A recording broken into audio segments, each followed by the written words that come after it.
War Eagle Auburn family, welcome back to Tigers on a Roll on our archaic laptop right now. Figuring out the studio still, but National Signing Day is in the books, and for the first time in what feels like forever, there was not much drama, on the plains. Alex Golesh has been the head coach for a couple of days and just navigated Auburn's most important recruiting window in the last 3 years. And we'll start right at the top. This class is not just about stars, so get that out of your mind. It is about the statement wins, one of which was the Wells Brothers package. If you saw one thing on social media yesterday, it was news coming out of Petal, Mississippi, with the 4-star defensive lineman Corey Wells and the 3-star edge, his brother Chris Wells, committing to Auburn. Those two pulled off, one of two of the sibling power moves in this class. Corey was a Texas commit. Chris was heading to South Alabama. They sat down at the table, reached into the bag, and pulled out Auburn hats, and we are proud to have them as part of the Auburn family, and we are super stoked that the staff was able to put that together in short time. As far as Corey, you cannot teach the 6'5", 330-pound build when it comes to studs like Corey. He is a true nose anchor, and he's going to be huge for the Tigers. And getting his brother Chris, 6'3" edge, was certainly a cherry on top, and is going to potentially be a player that will fill in at a spot that we obviously need coming up on next season. But that lock of those two signals that Golesh and his staff, specifically Vontrell King-Williams, are going to stay relentless recruiters on the trail in the Deep South, just like he committed to during the presser. And then we also had Iron Bowl flip 3-star Brian Williams Jr., who honestly is a great get for Golesh's staff. Golesh obviously trusts him. Williams is 6'4". He's from Orlando, played at TFA, I believe, and he had been committed to Alabama since July. Golesh and Cody Burns obviously turned it on for him and made this happen in what I can only imagine is 48 hours. And Williams fits the Golesh veer and shoot scheme. Golesh's offense, he fits it perfectly. He is a long strider who can take the top off of a defense. And flipping a kid from Bama 3 days after they just beat us at home is no doubt a solid culture win. And a side note on Brian, actually, we're sponsored by the Orlando Auburn Club. Brian goes to high school at a private school just outside of downtown Orlando. And I found out that we share some mutual connections. So I am trying to lock him in on a spot next week to have him on the pod for a deep dive into his recruitment, what he thinks about Auburn, yada, yada, yada. Really hoping to square that one away and bring you guys something really cool with a kid who, again, we are really happy to have as part of the Auburn family. Next up is the second brother duo. We're going to go with the 4-star linebacker, Shadarius Tootle, whose recruitment was obviously a roller coaster. I'm really proud of Auburn fans for sticking with him. I personally hate to see it when people trash these 18-year-olds on social media. He committed to Auburn, and then he flipped to Georgia, and now he is officially pen to paper back home, and then he will be joined by defensive backfield mate in 4-star linebacker Jaquez Wilkes from Wadley, and Wilkes himself is a small town superhero. He had 300 tackles and 5,000 rushing yards on the other side of the ball in high school. He is a stud athlete, and he is an old school thump you in the chest linebacker, which we will enjoy seeing because that is the type of linebacker play that Auburn is used to. Auburn beats out A&M and Bama for him, which is massive, again, after how this season has panned out to beat some of those teams who are direct competitors for a lot of these recruits is huge. And make no mistake, DJ Durkin sticking around played a huge role in seeing this one through and making them feel at home, especially in that defensive scheme and seeing the product that DJ was able to put on the field, even though Auburn didn't have a great season. And we're going to go to the other side of the ball here. Wilson Zaire, do not sleep on him. He will most definitely follow in his brother's footsteps. He is 6'6", 295 pounds right now. He moves like a tight end. And I'm thinking that he is easily a multi-year starter at left tackle. He's got, I believe, 29, almost 30 offers. And the Tigers probably, got him on that legacy card. His brother probably had a huge hand in recruiting him. But you play that legacy card and you beat out Bama and Michigan to get him in the Tigers class, which is enormous. And we're not going to touch on Adam Balagoon Ali. We'll mention him briefly in a minute, but you've got those kids who have been in Auburn's class for quite some time, and you've definitely got to touch base on some of these guys who I guess we'll call Golesh's guys, and some of the hidden gems in this class, because you got a lot of fans out here talking about USF recruits shouldn't be at Auburn, or is it worth flipping 3 stars? Is it worth bringing in some of these USF guys? He did not bring in the entire USF class to make Auburn's roster G5 level like Brian Harsin did.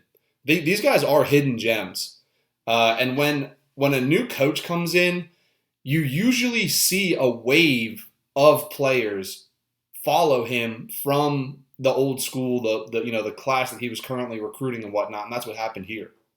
Golesh brought in 3 key pieces from the USF class to flip over. First of all, DJ Broughton, who's played ball with some of these boys down in Mobile. He was the first commit of the Golesh era.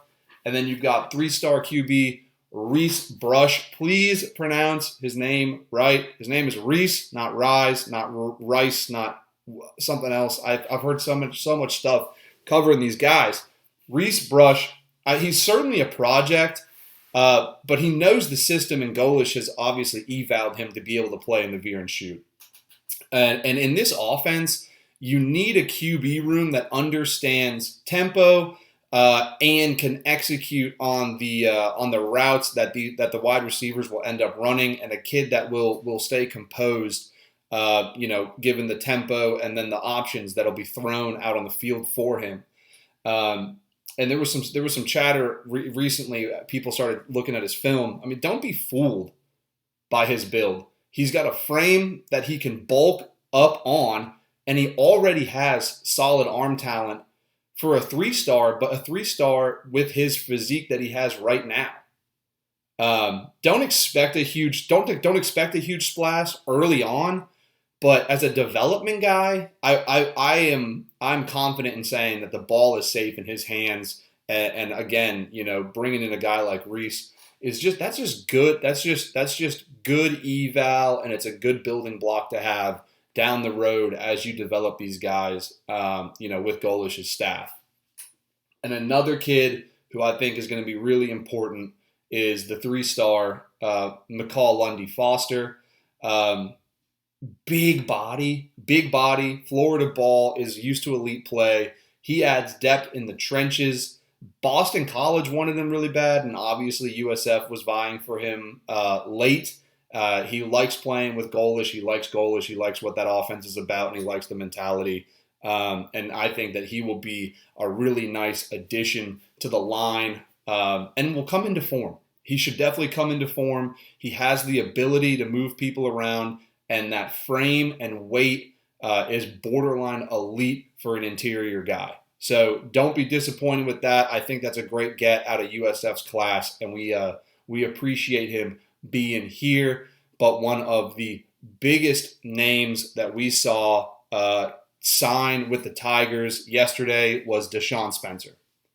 An absolutely massive flip, a kid that was recruited by Golesh, a kid that was committed to Duke, who has a great track record of evaluating, 2, 3, 4 star, not 2-star, but like guys in that caliber of wide receiver.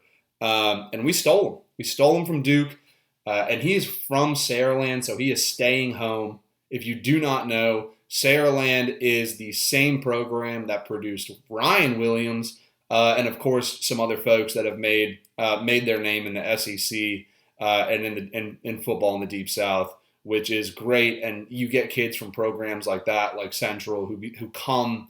They come into camp. They come onto campus in the spring or for summer ball, and they are further ahead than most kids. So that's a huge get. Spencer is elite in space from all of the film that I've seen so far, and I think that he will easily be developed, and he'll be able to improve on the more niche technique aspect of being a receiver over the next year or so. And I definitely expect him to get some touches next season, kind of in the Perry Thompson sequence of development. And I think that that'll be really good for him. And I think that that is also really, really awesome for Auburn to be able to get a guy like that on the roster, and start, getting their roots set down in Mobile again. And then finally, this isn't the exhaustive list, but these are the guys I wanted to touch on. And then you've got Parker Pritchett. Parker Pritchett is one of my favorite stories from the week. He is an absolute baller from Columbus, Georgia, which is another spot that Auburn needs to reroute in. And I know that Alex Golesh is committed to getting into the cities and towns like that right outside Auburn, but where you've seen some other schools come in and kind of dominate the recruiting. That is an awesome get for him, and he's going to be a huge factor in breaking back into that market over in Columbus. He weighs in, I think, again, it's another 330-pounder. And he as a sophomore, actually, I think he was 330 pounds as a sophomore, and he dropped to 310, and he got faster, which is huge for the type of the type of game that they're going to run in this tempo offense, and that role that he's going to be able to fill. And for what it's worth, he told media, whatever, Auburn has always been home for him.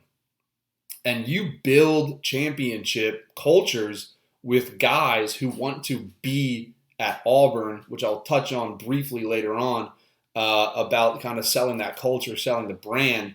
But I think Dooley chooses Auburn over Bama and Arkansas, both schools who are known to develop offensive linemen. And that is absolutely enormous, a huge get for the Tigers to round out that class. And a couple, obviously these are the guys I didn't mention, but a couple of guys like top-rated linebacker Balagoon Ali, the other brother in the duo in Shedrick Tootle, also came in, and I see them being big pieces for the Tigers next year. To fill some roles that we are going to need as we lose potentially some veteran guys this season to the NFL or to the portal. And a cornerstone of the class is Jace Matthews. He will be the highest rated recruit if he does sign with Auburn, that Auburn will sign this year. He is still outstanding. He signs Friday, tomorrow afternoon. But to be completely honest, I still feel good about him wearing orange and blue, unless someone, Ole Miss, brings their bag man in. Unfortunately for Jace, he was injured like at the first or second game of his senior season, so he has not played, since the beginning of the season. And Auburn has stayed strong on him. Auburn has given him the VIP treatment every time he comes to campus, every day, texting and calling with his recruiters, and obviously he's going to be talking to Cody a lot more frequently this week than he had probably been to the staff so far, to see if we can't get that thing closed down. But they have been giving him that VIP treatment for quite some time, and we are looking. I guess we're looking like a coin flip right now between us and Ole Miss for Jace, but I'm feeling okay on him. Only time will tell, but I'm pretty confident that Jace will feel right at home in this. He wants to be sold this offense. Golesh is obviously going to sell him the vision his participation in this offense, the development, and potentially, getting back on track with the brand that Auburn's known to be. And I think that Jace likes that. We'll see tomorrow. But again, mark my words, I guess. I feel pretty confident that Jace Matthews stays committed and eventually signs with Auburn. And he is the last high schooler that we are going to mention, because that is the gist of the class. It was a pretty small class for Auburn. But you got to mention what I guess you could call the quiet part out loud. The intense, behind the scenes, behind closed doors, quiet battle that began for Golesh the moment he got on campus, but now intensifies because he is wrapped as far as high school National Signing Day goes. Whether or not the class breaks into the top 25 is not a huge deal, to me at least, because Auburn has secured 2 incredible classes consecutively under Freeze. And those guys are the ones that matter right now. And they're the ones that you need to get comfortable and keep them happy and keep them out of the portal. Like everyone else's, my 3 needs when it comes to keeping these kids out of the portal, one of them, the first one, of course, Cam Coleman. And, I keep saying that Golesh is going to sell this vision. Golesh's offense is a wide receiver's paradise or what have you. Cam needs to see that. Golesh's offense has produced a Biletnikoff winner. He's produced record-setting quarterbacks. And he needs to sit down immediately, every day, breakfast, lunch, and dinner, with Cam Coleman.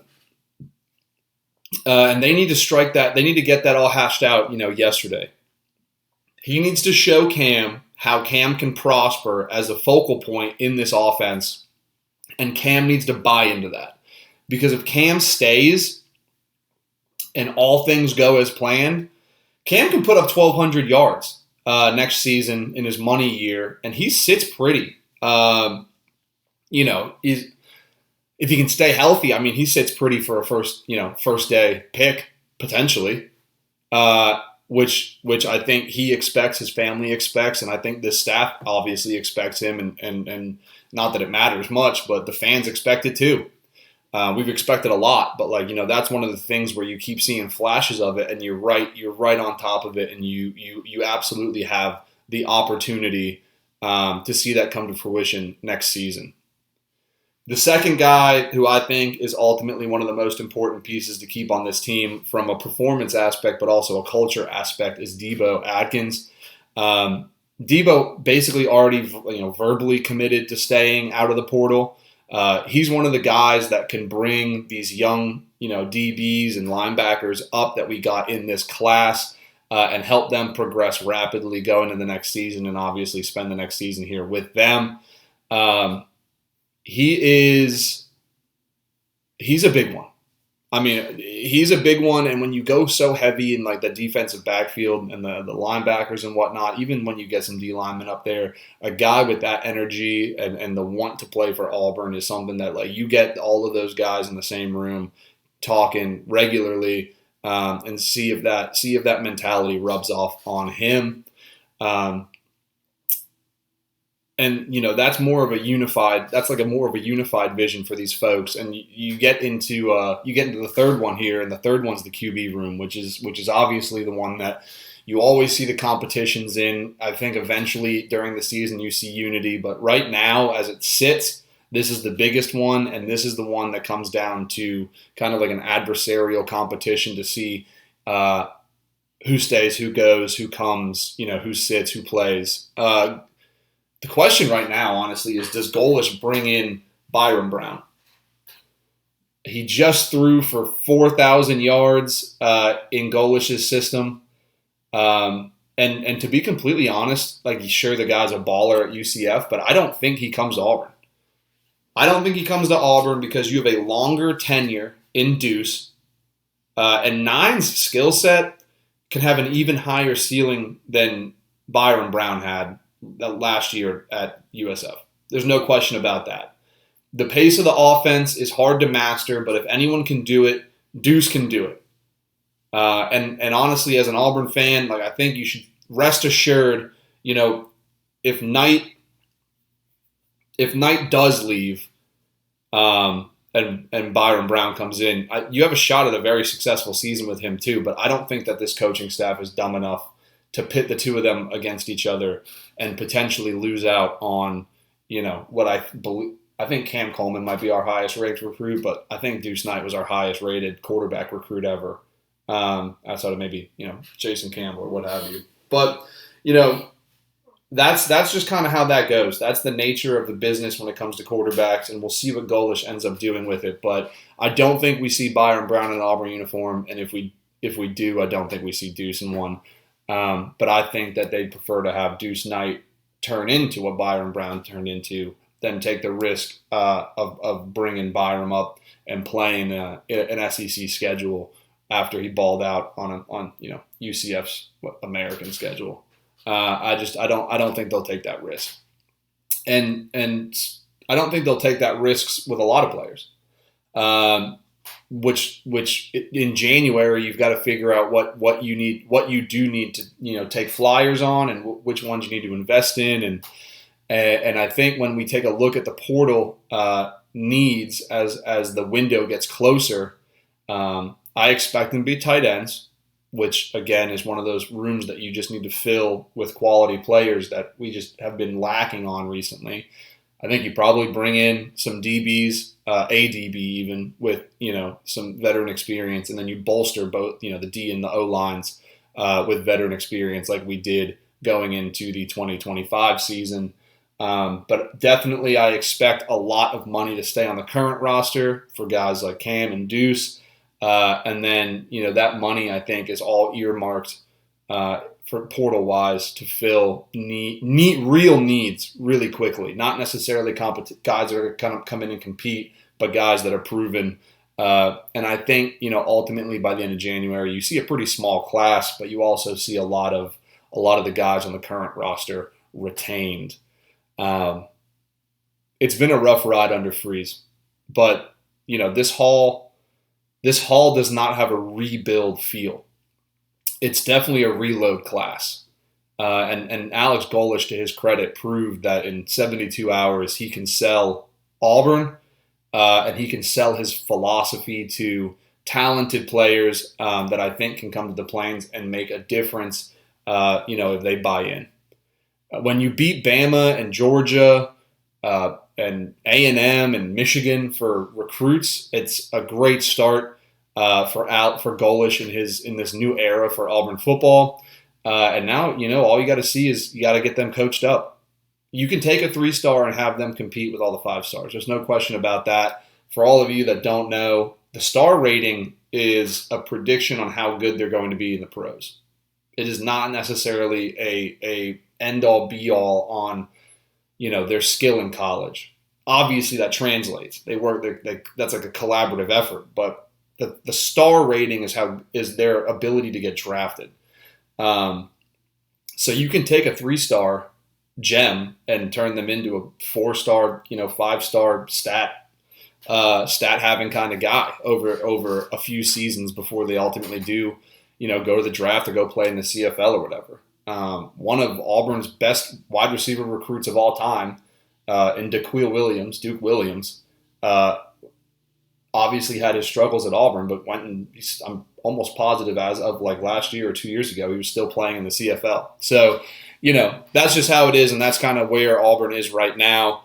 Go coach them up and go raise the floors and break through some ceilings year one. And I think that that's ultimately going to be the recipe for Golesh. And then we will see how that pans out with next year's really, really tough schedule. But anyway, folks, thank you for watching. Don't forget to like, share, and subscribe this video as you watch it. And afterwards, go follow us on X. Go follow us on Instagram. Join the conversations over there. Join in the comments. Let me know what you think. What do you think about the class?